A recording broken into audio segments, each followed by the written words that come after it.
Welcome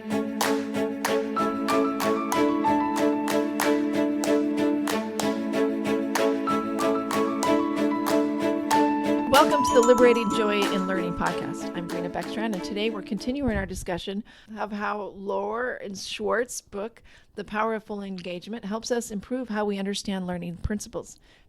Last time we introduced a fundamental concept in this book. They explained that performance, health, and happiness are grounded in the skillful management of energy, end quote. An important part of that is learning to, as they explain, move more freely and flexibly between our own opposites. Getting better at owning failures and successes allows that to happen. They quote M. Scott Peck, who says, "The central defect of evil is not the sin, but the refusal to acknowledge it." The other side of that is, as they say, trapped in a narrow vision of ourselves, we may also fail to notice and nurture our hidden strengths. So how does learning to move more freely and flexibly between our own opposites help us improve our learning? Well, I think it's very important there, the concept that they're saying. I love that quote. I guess it's Peck that is who they're quoting. The central deficit of evil is not the sin, but the refusal to acknowledge it. I think that's very important that we understand that we're human. We have strengths. We have weaknesses.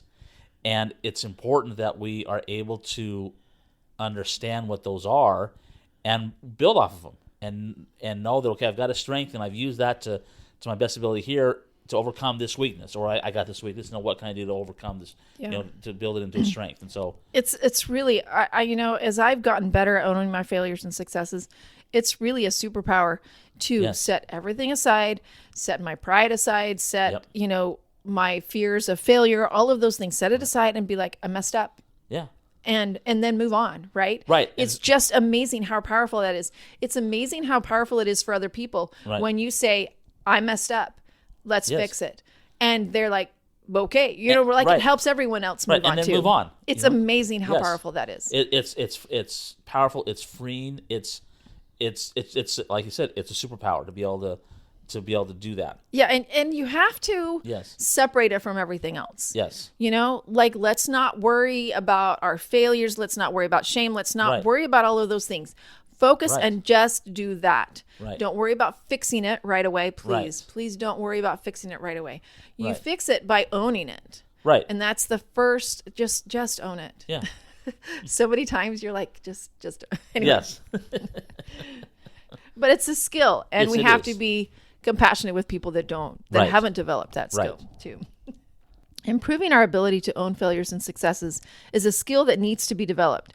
Loehr and Schwartz explain, as I just said, right? Right. As you said, yep. Loehr and Schwartz explain, much as we must keep returning to the gym and pushing weight against resistance in order to sustain or increase our physical strength, so we must persistently shed light on those aspects of ourselves that we prefer not to see in order to build our mental, emotional, and spiritual capacity. That's so true, right? It is. We've been hinting at that, but I love that vision that it's a skill. It's just like, lifting weights. It's the same thing. You have to do it over and over and over again in order to get good at it. The end result is worth it, however, of course. According to them, when we have nothing left to hide, we no longer fear exposure. Right. Vast energy is freed up to fully engage in our lives. Right. Like, so true. Yes. Like we just hinted at that. Yeah. How has owning failures and successes helped you? Right. We've already asked this, but we're asking it again. Right. Well, I love the concept that they're talking about and the explanation that if you realize that you're make mistakes, whether it's in life, in learning, whatever, we fail we fail all the time. But the skill is like you said, letting that go. It's okay, I messed up, I failed, that didn't work for me, and I move on. When I started in school, I want to be a civil engineer. One of the things that you have to do when you're a civil engineer, you have to pass math, and I'm pretty good at math.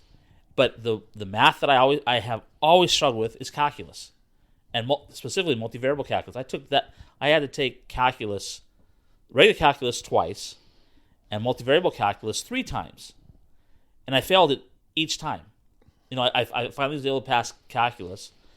I never did pass multivariable calculus. It was just, there were some other aspects that influenced that second time that I failed that class because of the professor, but I struggled with that for a long time. Like, what am I going to do? Because I can't progress in my career. I had a career path.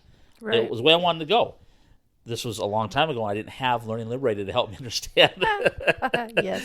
that Right. that wasn't a strength. That wasn't something I should value. Because of that, I found what I really like to do. I Right. found landscape architecture. Right. And we talk that goes back to, there's some things that learning that you can let go of. Right. And that was something you could let But go it of. took me a long time to let go of that because I could.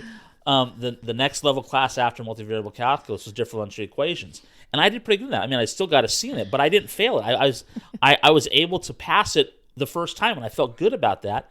And I went back to take the multivariable calculus again, and I bombed out. And because of that, those three failures, I couldn't progress in that major. Right. And it took me a long time to get over that because I failed. I had never failed in math before. Right. And it's okay to have weaknesses. We've talked about this before. To have weaknesses, Bradley Stott's was the book. We talked about this, that there are key weaknesses that we want to work on and some we don't.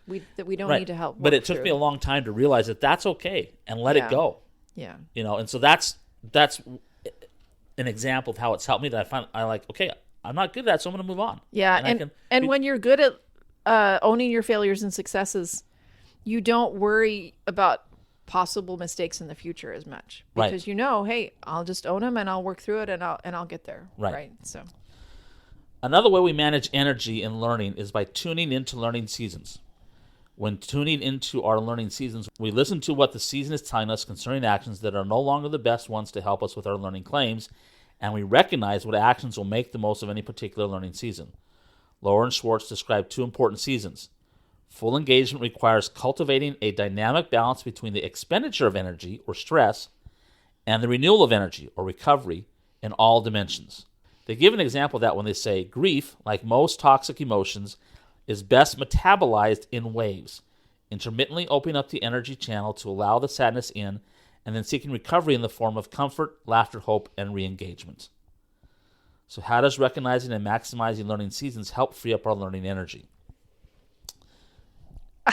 You have a thought? I just love that season, and it drives me crazy because, of course, there's only two there. Right. But it's still a season because there's a time when you embrace that grief. Right. And when you move on. Right. Right. So my mother passed away in the last year. I've had my mother. We had a dog that was 12 years with our family. Yeah, and he passed away this summer. And so there'll be moments when things just, I'm totally fine and things out of the blue will hit me. Right. And it's not like, there are some deaths that hit you and you're just laid flat for weeks and things. When she went, we were relieved. It was a good thing. She was 96.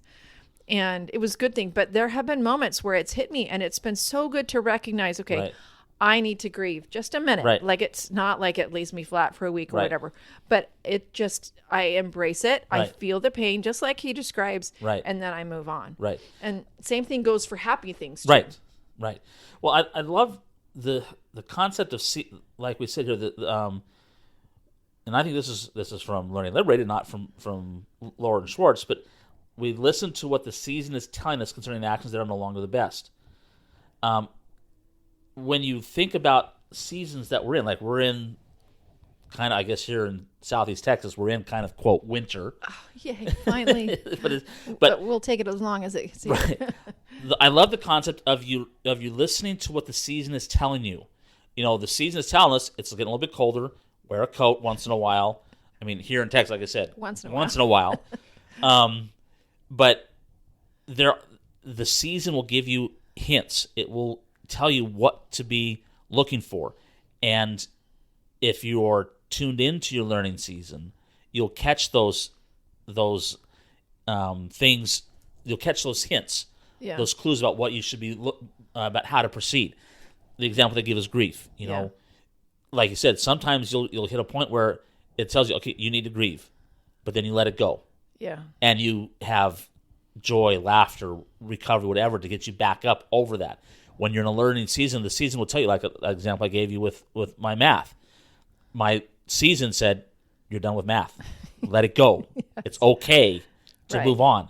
And so I did it, and I found, I grieved for that for a little bit until I found the recovery of what I wanted to do, what really intrigued me, what I've been doing now for almost 30 years. Yeah. And so you need to, it's very important to listen to what the season is telling you. Otherwise, you're going to get steamrolled by an avalanche. Well, I mean, think about how crazy it is. Like in the winter, you don't feel guilty for not wearing summer clothes. Right. Right? In the summer, you don't feel guilty for not wearing winter clothes. Right. And so when you're in a certain season of learning, don't feel guilty that you're not in another season. Right. Embrace the one you're in. Exactly. Make the most of it and recognize the other season will come around. Right. So the concept of season is just, it's so empowering. It's so freeing. Yes. As well. Yes. Yeah. Well, that wraps up our discussion of Loehr and Schwartz's book, The Power of Full Engagement. If you find other interesting learning thoughts in this book, we'd love to hear about them. And as always, if you have questions or comments, message us at learningliberated@gmail.com or on our Learning Liberated Facebook group with any questions or comments.